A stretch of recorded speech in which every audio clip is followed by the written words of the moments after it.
তো হ্যালো বন্ধুরা, আশা করি তোমরা সবাই ভালো আছো। তো এর আগের দিন ode to the nightingale, ode to a nightingale sorry, এই পোয়েমটা যেহেতু অনেক বড়, তো এর আগের দিন এর হাফটা আমি শেষ করছিলাম। তো আজকে বাকি হাফটা চলো শুরু করি। তো দেখো, এর আগের দিন আমরা যতটুকু পড়ছি, তো সেখানে কি ছিল, সেখানে এই পোয়েট আমাদের এই কথাটাই বলছে যে পোয়েট অ্যাকচুয়ালি কোনো মাদকাসক্ত হয়ে মানে ইনটক্সিকেটেড অবস্থায় সেই যে নাইটিঙ্গেলের যে জগৎ, সেখানে তিনি যেতে চান না। তো তিনি যেতে চান কীভাবে, তার যে উইংস অফ পোয়েজি আছে, অর্থাৎ ইমাজিনেশন, অর্থাৎ পোয়েট্রির মাধ্যমে তিনি সেই নাইটিঙ্গেলের ওয়ার্ল্ডে তিনি যোগ দিতে চান।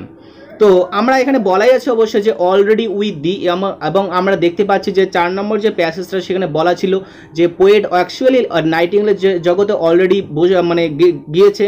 তো সেখানে গিয়ে দেখো, তো সে এখানে নাইটিঙ্গেলের সঙ্গে যোগ দিয়েছে, তার যে সুমধুর কণ্ঠস্বর, তো তার সঙ্গে যোগ দিয়েছে, এবং তিনি নাইটিঙ্গেলের যে ওয়ার্ল্ড কোনো ফিভার ফ্রেড কিছুই জানে না, সেখানে কিন্তু যোগ দিয়েছে। তো চলো শুরু করি। দেখো 5 নম্বর স্ট্যান্জা থেকে, যে I can not see what flowers are at my feet. বলছে আই ক্যান নট সি, আমি দেখতে পাচ্ছি না, যে হোয়াট ফ্লাওয়ার্স মানে কোন ফুলগুলো, আর অ্যাট মাই ফিট আমার পায়ের যে চারপাশে কোন ফুলগুলো সেখানে রয়েছে আর কি। মানে অ্যাকচুয়ালি এখানে যেহেতু এই যেটা বীজ গাছের যে জঙ্গল, সেটা যেহেতু অন্ধকার, তাই কবি যখন যাচ্ছেন সেই জঙ্গলের মধ্য দিয়ে নিজের ইমাজিনেশন মানে ইমাজিনেটিভ ফ্যাকাল্টির মধ্য দিয়ে, তখন তিনি কিন্তু বুঝতে পারছেন না যে তার পায়ে অ্যাকচুয়ালি কোন কোন ফুলগুলো তার পায়ে জড়াচ্ছে, কিংবা তো কোন ফুলের উপর তিনি পা দিয়ে দিচ্ছেন, তো এগুলো দেখতে পাচ্ছেন না। তো nor what soft incense hangs upon the boughs, আর কোন কোন সেই সুগন্ধি ফুলগুলো, মানে সেই যে বাউস অর্থাৎ এখানে বীজ গাছের যে শাখা প্রশাখা, সেই শাখা প্রশাখার থেকে কি কোন কোন ফুলগুলো, মানে সুগন্ধি ফুলগুলো, মানে সফট ইনসেন্স, মানে বন্ধুরা ইনসেন্স মানে এমন একটা দ্রব্য কিংবা এমন একটা জিনিস যেখান থেকে কিন্তু সুগন্ধি বের হয়। তার মানে এখানে অ্যাকচুয়ালি ফুলগুলোকে ইন্ডিকেট করা হচ্ছে, কারণ বিভিন্ন টাইপের এখানে যে খুব সুন্দর ফ্র্যাগ্রেন্স বের হচ্ছে, খুব সুন্দর গন্ধ বের হচ্ছে, তো সেগুলোর কথা এখানে বলা হচ্ছে। Bird in embalmed darkness gaze at each sweet, wherewith the seasonal month endows the grass, the thicket and the fruity wild. Bird in the embalmed darkness, embalmed মানে বন্ধুরা অ্যাকচুয়ালি সুগন্ধি, মানে এখানে ডার্কনেসের কথা বলেছে, ডার্কনেসটাই সুগন্ধ। আসলে ডার্কনেসটা তো সুগন্ধ নয়, আসলে এই যে জঙ্গলের মধ্যে পুরোটাই কি অন্ধকার হয়ে আছে, এবং এখানে যেহেতু বিভিন্ন ভেরিয়াস টাইপস অফ ফুলের সমাহার সুগন্ধিযুক্ত, তাই সেখানে অন্ধকারটাও যেন সুগন্ধি হয়ে উঠছে, মানে এই রকম। হয়তো এখানে আসলে ট্রান্সফার্ড এপিথেটের এগুলো ছড়াছড়ি তোমরা দেখতে পারবে এই পোয়েমটার মধ্যে। যদি কোনো রেটোরিক সব থেকে বেশি ইউজ করা হয়েছে, সেটা অবশ্যই ট্রান্সফার্ড এপিথেট। তো guess each sweet wherewith the season month endows, এবং এখানে কবি বলছেন যে এখানে যে বিভিন্ন সিজনে, অর্থাৎ যে সিজনটার কথা এখানে বলা আছে, এই সিজনের যে ফুলগুলো সেখানে স্প্রিং টাইমে লেখা এই পোয়েমটা। তো সেই যে স্প্রিং টাইম, তো সেই সময়কার যে সমস্ত ফুল ফোটে, কারণ সব ঋতুতে সব ফুল তো ফুটবে না, তো সেই ফুলগুলো কি এন্ডোজ হচ্ছে, মানে সব জায়গায় মানে সেগুলো ছড়িয়ে ছিটিয়ে আছে। কোথায় কোথায়? দ্য গ্রাসের উপরে, ঘাসের উপরে, দ্য থিকেট মানে যে ঝোপঝাড়গুলো তার উপরে, and the fruit tree wild, এবং যেগুলো মানে এই যে ফলযুক্ত যে গাছ, যে গাছগুলো ফল দেয়, সেই গাছগুলোর উপর এগুলো কি ছড়িয়ে ছিটিয়ে পেঁচিয়ে পেঁচিয়ে এই ফুলগুলো শাখা প্রশাখার ডালে ডালে আছে আর কি। এবার কি কি ফুলগুলো আছে এখানে? হোয়াইট হথর্ন, প্রথম কথা হচ্ছে সাদা যে হথর্ন ফুল, সেই কথা বলা আছে। অ্যান্ড দ্য প্যাস্টোরাল এগ্ল্যান্টাইন, এবং গ্রামাঞ্চলে, বিশেষ করে গ্রামাঞ্চলে যে এগ্ল্যান্টাইন যে ফুলগুলো ফোটে, তো সেই এগ্ল্যান্টাইন ফুলগুলোর কথা বলা আছে। ফাস্ট ফেডিং ভায়োলেটস, তো ফাস্ট ফেডিং ভায়োলেটস সেগুলোর কথা বলা হয়েছে। কভার্ড ইন লিভস, এবং সেগুলো এমন, এই যে ভায়োলেটগুলো এমন এত বেশি পরিমাণে আছে যে সেগুলো মনে হয় যে এই যে গাছের যে পাতাগুলো, সেগুলোকে মনে হচ্ছে ঢেকে রয়েছে, মানে এত ফুল ফুটেছে এই ভায়োলেট ফুলগুলো। And mid May's eldest child the coming musk rose full of dewy wine, এবং এখানে মিড মেস এল্ডেস্ট চাইল্ড, তো এখানে মে মাসের কথা বলা হয়েছে। তো এই যে মে মাসের এল্ডেস্ট যে চাইল্ড, মে মাসের এল্ডেস্ট চাইল্ডকে এই যে কামিং মাস্ক রোজ, এই যে মাস্ক রোজ কিন্তু বন্ধুরা এটা মে মাসের এল্ডেস্ট চাইল্ড, মানে মে মাসে এই ফুলগুলো ফোটে আর কি। আর সে তার মধ্যে কি আছে, এই যে ফুলগুলোর মধ্যে মাস্ক রোজের মধ্যে কিন্তু ফুল অফ ডিউই ওয়াইন, এক ধরনের রয়েছে বন্ধুরা, দেখবে যে ফুলের মধ্যে কিন্তু মধু থাকে। তো সেই ফুলের মধু, অর্থাৎ শিশির ভেজা যে ফুলের মধু, সেই কথাটাই কিন্তু ওখানে বলা আছে, মাস্ক রোজের মধ্যে এই কন্টেন্টটা কিন্তু থাকে। তো the murmurous haunt of flies on summer eves, এবং মারমারাস হান্ট, এবং এই যে ফুলগুলো, অর্থাৎ এই যে ফুলের যে মানে এই যে মধু, এর মধুর যে টানে আর কি, সেখানে যে অসংখ্য যে ফ্লাইস অর্থাৎ মাছিগুলো এবং অন্য অন্য পতঙ্গগুলো, সেগুলো কিন্তু তারা হান্ট করছে, মানে সেই ফুলগুলোর কাছাকাছি যাচ্ছে সে মধুটাকে নেওয়ার জন্য। তো সামার ইভস, একটা সামার মানে গ্রীষ্ম, জুন মাস অবশ্যই গ্রীষ্মকাল, তো সেই সামার ইভিনিং টাইমে, ইভস মানে এখানে ইভিনিং টাইমের কথা এখানে বলা হয়েছে। তো চলো বন্ধুরা প্যাসেজ নাম্বার 6-এ যাই। বলছে darkling I listen and for many a time I have been half in love with easeful death. তো বন্ধুরা এখানে বোঝাই যাচ্ছে যে এই যে এত সুগন্ধ এবং নাইটিঙ্গেল যে পাখিটা, তার যে কণ্ঠস্বর মানে তার যে সুর, এই সুরে তিনি এতটাই বিমুগ্ধ যে তিনি অ্যাকচুয়ালি তার জগতে প্রবেশ করে গেছেন, তিনি আর এই জগতের কোনো কিছুই তার আর ধর্তব্যের মধ্যে আর কি নেই মোট কথা। তো বলছে ডার্কলিং আই লিসেন, বলছে এই অন্ধকারের মধ্যে আমি শুনতে পাচ্ছি, for many a time I have been half in love with easeful death, বলছে এবং আমি অনেক সময়, আমি মেনি আ টাইম আমি অনেক সময়, I have been half in love আমি ভালোবেসেছি কি, with easeful death, half in love তিনি অর্ধ ইচ্ছা ছিল তার, আর্থিক ইচ্ছা ছিল যে তার, তিনি কি একটা ইসফুল ডেথ অর্থাৎ মানে তিনি একটা মানে যন্ত্রণা দুঃখহীন এইরকম একটা মৃত্যু তিনি বরণ করবেন, একটা ইসফুল ডেথ চান, মানে যে ডেথের অর্থাৎ যে মৃত্যুর কোনো মানে দুঃখ মানে যার মধ্যে কোনো পেইন থাকবে না, তিনি এই ধরনের একটা আসলে মৃত্যু তিনি চান। কল্ড হিম, অ্যাকচুয়ালি বন্ধুরা ইউজফুল ডেথ বলতে কিন্তু একটা মডার্ন ডে যে টাইম ইউথ্যানাসিয়া, তোমরা দেখবে যে ইচ্ছা মৃত্যু যে মানুষ আর কি বেছে নেয়, মানে গভর্নমেন্টের রাষ্ট্রপতির সিগনেচার তো এগুলো করে করে দেখবে সেটাকে ইউথ্যানাসিয়া বলে, মানে এটা হচ্ছে অ্যাকচুয়ালি যন্ত্রণাহীন মৃত্যু, তো সেই মৃত্যুর কনসেপ্টটা কিন্তু এখানে বলা আছে। তো called him soft names in many a mused rhymes, এবং এই যে ইউজফুল ডেথ, এই যে বিরাম মানে যন্ত্রণাহীন মৃত্যু, একে কিন্তু কবি অনেকবার অন্য অন্য কবিতার মাধ্যমেও কবি কিন্তু অনেকবার এর মানে অনেক রাইম অর্থাৎ অনেক কবিতার বিভিন্ন লাইনে কিন্তু তিনি আকাঙ্ক্ষা করে গেছেন যে আমার যেন একটা ইউজফুল ডেথ হয়।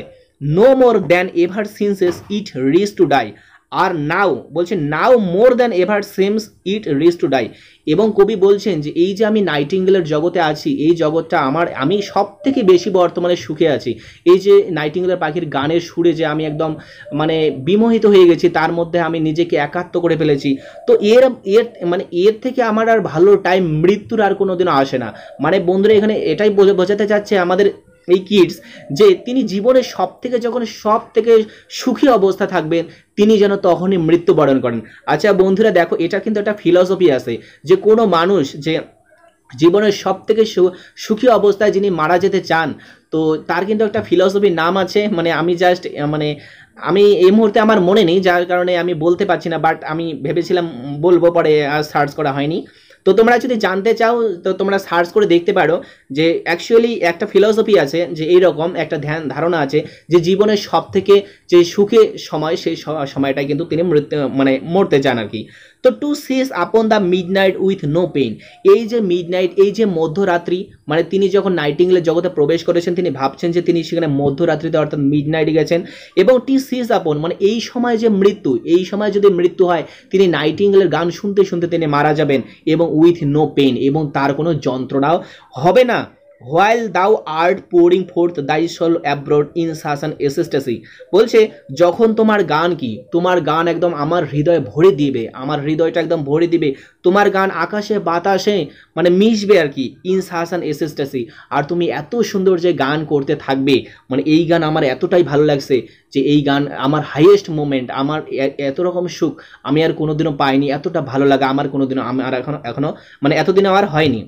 তো still wouldst thou sing and I have ears in vain to thy high requiem become a sword, বলছে still wouldst thou sing, বলছে আমি যখন মারা যাব, মানে আমি তো গান শুনতে শুনতে মারা যাব, কিন্তু তোমার যে গানটা সেটা কিন্তু স্টিল চলতে থাকবে, মানে আমার মারা যাওয়ার পরও তুমি তো গান গাইতেই থাকবে আর কি। তো and I have years in when, এবং আমি কিন্তু তখন তোমার গান আর শুনতে পারবো না। অবশ্যই জাহির সে বাত, কেউ মৃত্যুর পর তো আর কেউ কারো কথা শুনতে পারবে না, না। To fly high become a sod, আর তোমার যে এত সুন্দর গান সেটা কি হবে, আমি যখন মারা যাব তার স্তুতি, অর্থাৎ মানুষ মারা গেলে যেমন আমাদের হিন্দু ধর্মে হরে কৃষ্ণ এই ধরনের গান শুরু হয় আর কি, মোট কথা তো এই ধরনের তাকে ডেডিকেট করা হয় দেবতাকে সন্তুষ্ট করার জন্য কিংবা তার জন্য মঙ্গল কামনা হয়। তো এই যে গানটা নাইটিঙ্গেলের সংটা তো সেই রকম একটা কি করবে, একটা মানে সেই সময় একটা আশা জাগাবে কিংবা আশা আশার কিছু না, এখানে একটা মৃত্যু স্তুতি বলতে পারো। তো এইরকম একটা মানে জিনিস হয়ে থাকবে আর কি, প্রার্থনা সঙ্গীত এই ধরনের একটা হয়ে থাকবে। তো এটাকে এই কথাই বলা হয়েছে।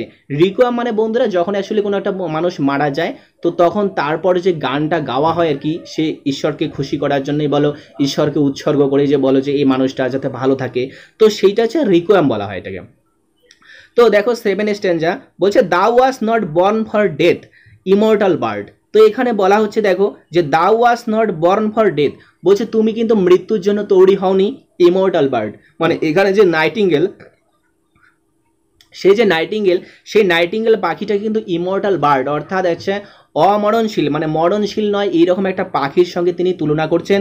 নো হাংরি জেনারেশন স্ট্রেট দি ডাউন, এবং বলা হচ্ছে যে জেনারেশনের পর জেনারেশন যখন আসে, মানে আমরা আছি এক জেনারেশন, আমার বাবা এক জেনারেশনের, আমার ঠাকুরদা এক জেনারেশনের, তো এই যে জেনারেশনের পর জেনারেশন সে কিন্তু তোমাকে কখনো মারিয়ে যেতে পারবে না, মানে তোমাকে মানে তোমার আগে এরা কখনো এগিয়ে যেতে পারবে না এবং তোমাকে কখনো পদানত করতে পারবে না এরা। তার পদানত না করার একটাই কারণ যে যেহেতু দ্য বার্ড ইজ হেয়ার কি ইমর্টাল বার্ডের দরজা তিনি দিয়েছেন, তাই কোনো জেনারেশনে তাকে খতম করতে পারবে না, শেষ করতে পারবে না, সেটাই বলা হয়েছে।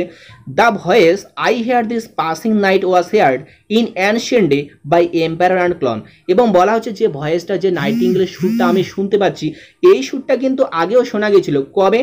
যে অ্যানশিয়েন্ট ডেজ, সেই যে পুরনো দিনে সেটা শোনা গিয়েছিল, এবং তখন যারা এম্পায়ার ছিল, যারা রাজা ছিল, যারা সম্রাট ছিল, এবং ক্লাউন যারা ছিল, ক্লাউন মানে যারা ভার আর কি, যারা মানুষকে আনন্দ দেয়, মানে অ্যাকচুয়ালি এই দুটো ওয়ার্ডের মাধ্যমে এম্পায়ার আর ক্লাউন, এই দুটো ওয়ার্ডের মাধ্যমে, এই দুটো কম্পারিজনের মাধ্যমে এখানে বলা হচ্ছে যে সমাজের সর্বস্তরের মানুষই তোমার কথা, তোমার গান কি শুনেছিল, সেই সময় শুনেছে, সেটা আজ অবধি আমি শুনছি, এবং আমার মৃত্যুর পরও তুমি বেঁচে থাকবে তোমার গানের মধ্য দিয়ে। Perhaps the self same song that found a path through the sad heart of Ruth, বলছে সম্ভবত এই যে আমি যে গানটা তোমার কাছ থেকে শুনছি এই সেম গানটাই রুথও শুনেছিল। সেই রুথ, এখানে রুথের দেখো একটা মানে একটা মেনশন করা আছে। তো এই যে রুথ, এই যে অ্যালিউশনটা টানা আছে, এটাও ওই বাইবেলেরই একটা ওল্ড টেস্টামেন্টের একটা ক্যারেক্টার। তো রুথ ছিল অ্যাকচুয়ালি একটা মোয়াবাইটস, তো তার অ্যাকচুয়ালি বিয়ে হয়েছিল হচ্ছে দ্য সাউথ প্যালেস্তানের একটা লোকের সঙ্গে। এবার যখন তার স্বামী মারা যায়, যেখানে তার বিবাহ হয়েছিল, সে তার মাদার ইন ল অর্থাৎ শাশুড়ি মার সঙ্গে সাউথ প্যালেস্তাইন গিয়েছিল, এবং সেই সাউথ প্যালেস্তাইনেও এই মেয়েটা, এই যে রুথ মেয়েটা, সেই গান, সেই সেম সংটা, যে গানটা আমি এখন শুনছি, সেই সংটা কিন্তু রুথও শুনেছিল। Sick for home she stood in tears amid the alien corn. Sick for home, যখন তার হয়তো বা সাউথ প্যালেস্তাইনে গিয়ে তার খুব ইচ্ছা হচ্ছিল যে আমি অনেক দিন থেকে বাড়ি যাইনি, আমার স্বামী মারা গেছে, আমি বাড়ি যাব, এই যে তার যে তখন হোম সিকনেস একটা সৃষ্টি হয়েছে, তো সেই সময় ওই গানটা শুনেছিল। She stood in tears amid the alien corn, সেই যে নিজের জায়গা থেকে অন্য একটা জায়গায়, এলিয়েন একটা জায়গায় গিয়ে সে নিজে কিন্তু চোখের জলে যখন ভাসছিল, সে তার যখন দুঃখ হচ্ছিল, তার যখন মন খারাপ হচ্ছিল, তখনও কিন্তু এই যে নাইটিঙ্গেল পাখিটার যে গানটা তাকে কিন্তু কি করেছিল, তাকে সুদিং করেছিল, অর্থাৎ তাকে সান্ত্বনা দিয়েছিল, তাকে ভরসা জুগিয়েছিল, এবং তাকে একটু হলেও আনন্দ দিয়েছিল তাকে। হ্যাঁ, the same that of times hath charmed magic casements opening on the foam of perilous seas in fairy lands forlorn. তো বলছে দেখো পরে আরও একটা অ্যালিউশন দেওয়া আছে, এখানে একটা ম্যাজিশিয়ানের কথা বলা আছে, একজন জাদুকরের কথা বলা হয়েছে, যে জাদুকর কি করেছিল, ম্যাজিক কেসমেন্টসের মধ্যে একটা ঘরের মধ্যে কোনো রানী অর্থাৎ প্রিন্সেসদেরকে আর কি ওই লুকিয়ে রেখেছিল, তাদের সেখান থেকে আসতে দিচ্ছিল না, এবং সেই রুমগুলো কি ম্যাজিকের রুম ছিল, যেহেতু মানুষটাই ম্যাজিকের ছিল। তো ওপেনিং অন দ্য ফোম, এবং সেই যে সেটা ছিল, তার যে রুমটা ছিল সেটা কিন্তু সাগরের মোটামুটি বলা হচ্ছিল মাঝখানে ছিল। এবার সেই মেয়েটা কি নিশ্চয়ই সে প্রিন্সেস কি একাই আসতে পারবে না, তো ওপেনিং অন দ্য ফোম, সে চারদিকে যখন বেরোচ্ছিল তখন সে দেখতে পাচ্ছিল চারদিকে কি সমুদ্র অফ পেরুলাস সিস, তো কেমন করে সে এখানে আসবে। তো বলছে যে সেই প্রিন্সেস যখন বন্দি ছিল ওই রকম একটা ঘরে, সেও কিন্তু সেম যে নাইটিঙ্গেলের সংটা, সে সংটা কিন্তু শুনেছিল ইন ফেয়ারি ল্যান্ডস ফরলোন, সেই যে জাদু মন্ত্র তন্ত্র করার যে ল্যান্ড অর্থাৎ সেই যে ভূমিটা, সেই যে জায়গাটা, সেখানেও কিন্তু শুনেছিল। এবং আমরা বন্ধুরা দেখলাম যে ফরলোন নামে একটা ওয়ার্ডের এখানে উল্লেখ করা আছে, এই ফরলোন ওয়ার্ডটা এখানে খুবই ইম্পর্টেন্ট, তার কারণ আমরা দেখতে পারবো যে যখনই তো তাকে ফরলোন বলছে, তার মানে ফরলোন মানে এখানে একাকী, অ্যাকচুয়ালি বন্ধুরা ডেজোলেট একটা প্লেস, তো একাকী ছিল। তো সেই ফরলোন নামে যখন একটা ওয়ার্ড তার কানে এলো, তখন দেখবো এই ওয়ার্ডের একটা বিশেষ গুরুত্ব আছে, কারণ এই ওয়ার্ডটার মধ্য দিয়ে এই যে আমাদের কবি কিটস তিনি কিন্তু বাস্তবের মাটিতে আবার ফিরে আসছেন। তো চলো দেখো একদম শেষ স্ট্যাঞ্জা নম্বর 8 এটা শুরু করি। বলছে forlorn the very word is like a bell. বলছে ফরলন বলছে একাকী, এই ওয়ার্ডটা আমার কাছে একটা বেলের মতো লাগলো। মানে এই ওয়ার্ডটা যখন শুনলাম মনে হলো যে কেউ যেন একটা বেল বাজিয়ে দিল আর কি। To toll me back from thee to my sole self, মানে সেইখান থেকে অর্থাৎ টু টোল মি মানে আমাকে বলে দিল যে ব্যাক ফ্রম দি, বলছে তোমার কাছ থেকে আমাকে আসতে হবে কোথায়, টু মাই সোল সেলফ, মানে আমার নিজের সেলফে অর্থাৎ বাস্তবের মাটিতে। মানে এতক্ষণ কোথায় ছিলাম আমি, তোমার জগতে ছিলাম, নাইটিঙ্গেলের জগতে ছিলাম। তা এই যে ফরলন নামে ওয়ার্ডটা আমাকে টোকা দিয়ে আমার মাথায় মস্তিষ্কে কোথাও টোকা দিয়ে বলে দিল যে তো নাইটিঙ্গেলের জগতে থাকলে চলবে না, চল তাহলে তোর নিজের জগতে তুই ফিরে যা, যে back from thee to my sole self, মানে পোয়েট যে কিটস তার নিজের যে সেলফ আছে সেখানে তাকে ফিরে যেতে বললো। বলছে adieu the fancy cannot cheat so well as she is famed to do deceiving elf. বলছে অ্যাডিউ বলছে বিদায়, the fancy cannot cheat so well, বলছে এই যে তার ইমাজিনেশন ছিল, এই যে তার ফ্যান্সি ছিল, যে সে ইমাজিনেশনের মাধ্যমে কি নাইটিঙ্গেলের জগতে পৌঁছাইছে। তো বলছে এই যে ফ্যান্সিটা এটা কবিকে বেশিক্ষণ ধরে চিট করতে পারবে না, চিট মানে প্রতারণা করতে পারবে না। কবি কি করছে, বাস্তবের মাটিতে কিন্তু আবারও ফিরে আসছে, সে কথাই কিন্তু বলছে। মানে ইমাজিনেশনে তো মানুষের ভাত খাওয়া চলে না বন্ধুরা, তো সেটাই বলছে যে ইমাজিনেশন আমাকে চিট করেছে তো বেশিক্ষণ চিট করতে পারবে না। She is famed to do deceiving elf, মানে সে আমাকে আর ধোকা দিতে পারবে না মোট কথা। বলছে adieu adieu thy plaintive anthem fades past the near meadows over the still stream up the hillside and now it is buried deep in the next valley glades। তো এখানে বলেছে যে অ্যাডিউ অ্যাডিউ বিদায় দাই প্লেন্টিভ অ্যান্থেম ফেটস। তো এই যে প্লেন্টিভ anthem, এই যে আমাদের নাইটিঙ্গেল পাখির যে গান সেটা ধীরে ধীরে কি ফেড হয়ে যাচ্ছে, আস্তে আস্তে কমে যাচ্ছে। পাস্ট নিয়ার দ্য মেডোস, এটা কিছুক্ষণের মধ্যে শোনা গেল যে এটা সামনেরই কোনো মেডোসে ছিল, অর্থাৎ কোনো সবুজ মাঠে এটাকে শোনা যাচ্ছিল। তারপর ওভার দ্য স্টিল স্ট্রিম, তারপর কোনো ঝর্ণার উপর দিয়ে এটা শোনা যাচ্ছিল। মানে বন্ধুরা আস্তে আস্তে এই যে সুরটা যে আছে এটা ধীরে ধীরে মানে দূরে দূরে চলে যাচ্ছে। মানে ওই যে ড্রিম চিলড্রেনের যেমন দুটো বাচ্চা অ্যালিস অ্যান্ড ওই যে জন ছিল, আস্তে আস্তে যখন বেরিয়ে যাচ্ছিল, তা এখানেও কিন্তু ওই রকমই একটা আর কি টানা হয়েছে আর কি। আপন দ্য হিল সাইড, এবং এটা তারপর কোথায় শোনা গেল, হিল সাইডে অর্থাৎ পাহাড়ের সাইডে শোনা গেল। And now it is buried deep in the next valley গ্লেডস, এবং তারপর এটা কি একদম শোনাই যাচ্ছিল না, মানে বিউরিড ডিপ মানে খুব কম শোনা যাচ্ছিল। মনে হচ্ছে যে এই শর্টটাকে কেউ না কেউ বিউরি করে দিয়েছে, মানে বারিড করে দিয়েছে, মানে কবর দিয়ে দিয়েছে। ইন দ্য নেক্সট ভ্যালি গ্লেডস, কোথায়, এই যে নেক্সট ভ্যালি মানে এর পরবর্তী যে ভ্যালি, পরবর্তী যে উপত্যকাটা, এটা সরতে সরতে মনে হচ্ছে কেউ যেন ওকে ওখানে কবর দিয়ে দিয়েছে, মানে এটাকে আর শোনা যাচ্ছিল না মোট কথা। Was it a vision or a waking dream, যে আচ্ছা এটা কি ভিশন ছিল কিংবা কোনো মানে ওয়াকিং ড্রিম ছিল, না আমি হেঁটে হেঁটেই মানে স্বপ্ন দেখছি। মানে হেঁটে হেঁটে স্বপ্ন মানে বন্ধুরা এটা হচ্ছে দিবা স্বপ্ন, মানে দিবা স্বপ্ন অ্যাকচুয়ালি ওয়েকিং ড্রিম, তো রেভারি যেটাকে বলা হয়। তো মানে তিনি বলছেন যে আচ্ছা এটা কি বাস্তবেই কিছু ছিল না কোনো ওয়েকিং ড্রিম, মানে আমি দিবার স্বপ্ন এরকম সামথিং কিছু দেখছিলাম যে এটা রিয়েল ছিল, মানে এটাই বলতে যাচ্ছেন। যে ফ্লেড ইজ দ্যাট মিউজিক, সে মিউজিকটা কি ফ্লেড হয়ে গেল, পালিয়ে গেল, মানে সে মিউজিকটা একদম শেষ হয়ে গেল, আস্তে আস্তে নিশ্চিহ্ন হয়ে গেল সে মিউজিকটা। বলছে do I wake or sleep, বলছে আমি কি ঘুমিয়েছিলাম না জেগেছিলাম। মানে অ্যাকচুয়ালি মানে কবি এতটাই মুগ্ধ হয়ে গেছিলো, এতটাই নাইটিঙ্গেলের সুরটা ভালো লেগেছিল যে সে যে ওখান থেকে ফিরে এসে সে যখন বাস্তবের মাটিতে ফিরে আসছে তখন সে নিজে বুঝতে পারছে না যে আচ্ছা এটা কি আমার কাছে একটা ভিশন ছিল না ওয়েকিং ড্রিম ছিল, না আমি জেগেছিলাম, না আমি ঘুমিয়েছিলাম, মানে কি হচ্ছিল এটা, মানে আমি কোথায় ছিলাম এতক্ষণ ধরে। তো বন্ধুরা দেখো খুবই সুন্দর একটা পোয়েম এই নাইটিঙ্গেল, ওড টু নাইটিঙ্গেল।